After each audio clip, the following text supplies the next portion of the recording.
Hi, my name is Barry Coffing, and this is another episode of Tale of the Takes, kind of a peek behind the production. And this production is the classic Hendrix tune, Fire, as done by Valerie Bailey.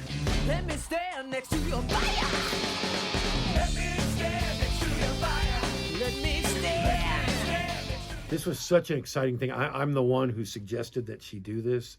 I had played it in a band. I had a bass player, Ralph Doling, who just sang the you-know-what out of this thing. And I went, man, wouldn't it be cool if a girl did that?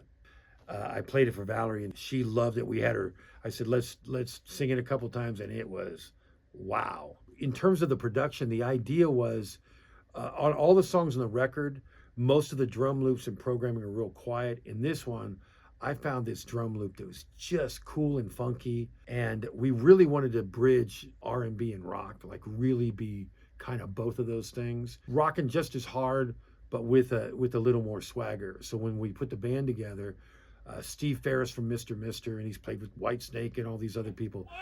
But amazing rig, amazing chops, killer time, big Hendrix fan. I mean, play you anything, note for note, and tone for tone. When you're in the studio, it's not just the playing, it's the sound, and this guy can dial it up. I mean, he's a scientist behind the amps and gears. I brought in a friend of mine, Herman Matthews, who I went to high school with, High School for the Performing and Visual Arts, Houston, Texas. Shout out to everybody.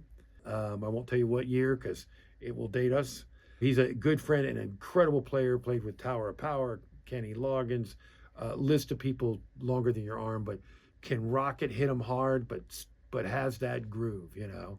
And the bass player I brought in was Deon Estus, who was in Wham, played with the Eurythmics, George Michael, had his own record that was a top 10 hit with a song called Heaven Help Me.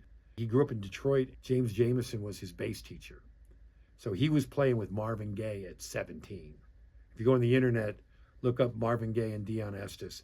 You'll see him a super young Deon, you know, playing with Marvin, singing his butt off, laying on the couch. That's some must-see TV.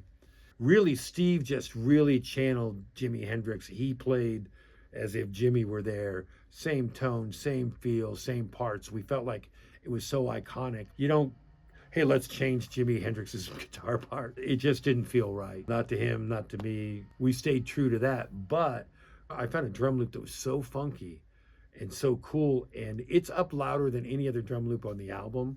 And then Herman Matthews is rocking over top of it, just and feeling great.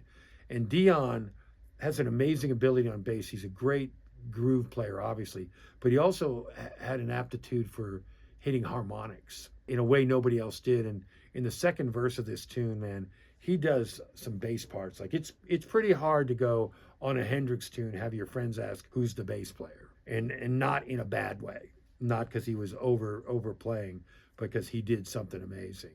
And then Valerie, sings the you-know-what out of it. So I think it's a really interesting production and definitely worth checking out. If you go to IamValerieBailey.com, you can not only hear the song, but hear more details about the recording and all the process. It's really going to be worth your while to go there. Once again, I'm Barry Coffing for Tale of the Takes. Let me stand next to your fire.